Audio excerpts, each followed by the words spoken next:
Hey guys, George from Reply here. In this video, I'd like to talk to you about the formulas for cold email subject lines that work.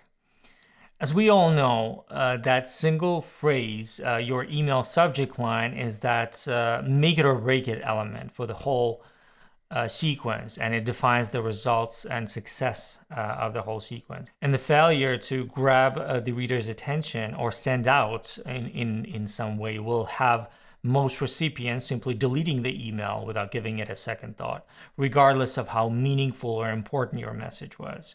And the worst case scenario, of course, is that they will just report this email as spam. That is why we have decided to share some of our best practices that we have developed over the years, along with some proven formulas and templates to hopefully help you guys come up with better subject lines. So, having worked in this industry for over 10 years, I have probably tried every cold emailing trick in the book. But in reality, it all comes down to just a handful of rules. The first one is keep it as short as possible. I recommend using subject lines that consist of 3 to 5 words because long subject lines are not only harder to comprehend at a glance, but also most popular desktop email clients will only show about 60 characters, while on mobile devices even lower.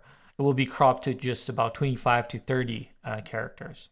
Number 2, clearly communicate the main idea of your email in the subject line. A short subject line doesn't mean it can be informative or engaging. We recommend making the reason for your outreach clear right away. It's a good way to show your prospects that you value their time as well as avoid getting reported as spam. At the same time, try not to give away too much information in your subject line because your goal is still to make the prospects want to open the email and learn more. The next one is make it feel personal. One of the keys to effective cold outreach is to make it feel like each and every one of your emails have been sent manually to each individual prospect. And the subject line is no exception to that, of course. A good rule of thumb would be to add a prospect's name or mention their company. As you guys know, of course, with Reply, you can do so with variables. You can turn them into variables and therefore scale your outreach. Speaking of things to avoid, some of the common cold outreach mistakes related to subject lines are as follows. Number 1, marketing talk or presumptuous kind of statements about the best or industry leading product or service. Remember that this is not our goal here, and your email is not supposed to be a newsletter. The next common mistake is tricky subject lines, including the ones that start with, RE or forwarded, as if it was a continuation of a previous conversation. In our view, the goal isn't just to get more opens, but to build relationships, and using deceitful tactics kind of defeats the purpose. The next mistake is spammy words. These might sound okay in real life when spoken to a person, but in emails, they will often get flagged as spam content and therefore ruin your deliverability and your reputation going forward. So considering these do's and don'ts, we have identified 4 subject line formulas that consistently generate good open rates. Let's take a closer look. Number 1, what we call the mutual business formula.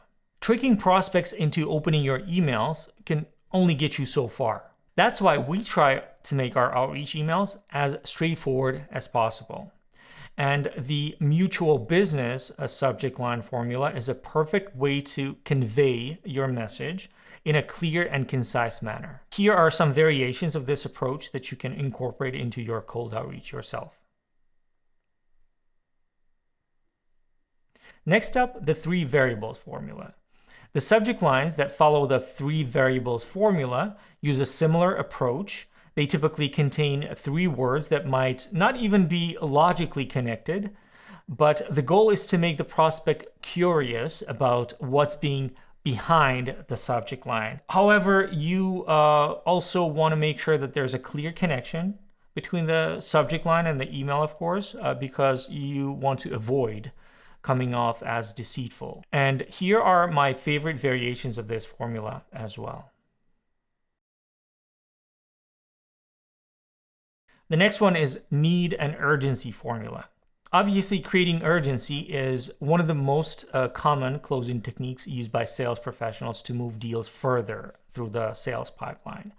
This tactic can be applied in cold outreach as well. For example, the subject lines that ask a question, address a need, or mention a time-sensitive matter can help you generate curiosity and urge the prospect to open your email. And here are some examples of this approach that we use at Reply. The next one is the personalization formula. This one is compatible with the above three approaches. You can add as many variables as you need to both your subject line and the email. And again, you can put the whole process on autopilot using a sales engagement platform like Reply. And here are a few subject lines using this approach that work for us. Obviously, these are just guidelines and they may or may not apply in your scenario. The only reliable way to understand if your subject line is any good is to put it into practice by running A/B tests in systems like Reply and watching your open rate and comparing it to other variants and then making your decision. They help you make sense of the metrics and evaluate the effectiveness of your subject lines. Here are some benchmarks to give you an idea of what you should be looking for.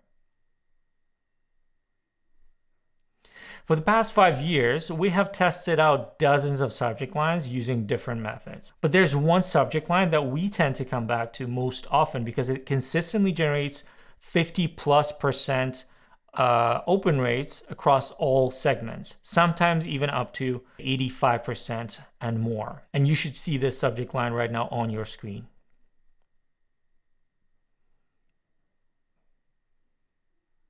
Yes, it is kind of that simple.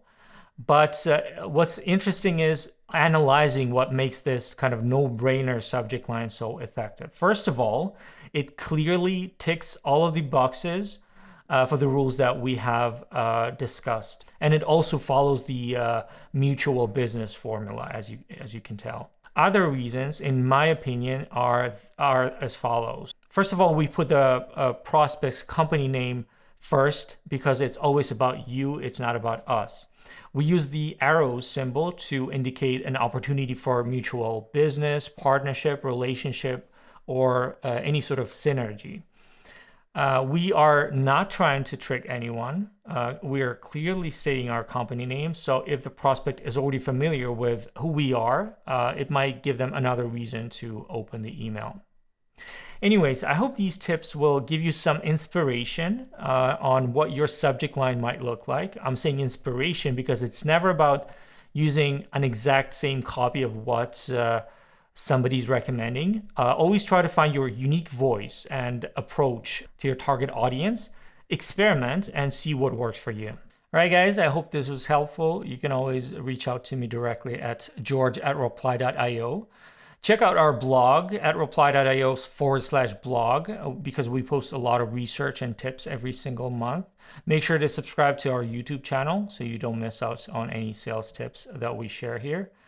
Thanks again, and I hope you have a nice day. Bye-bye.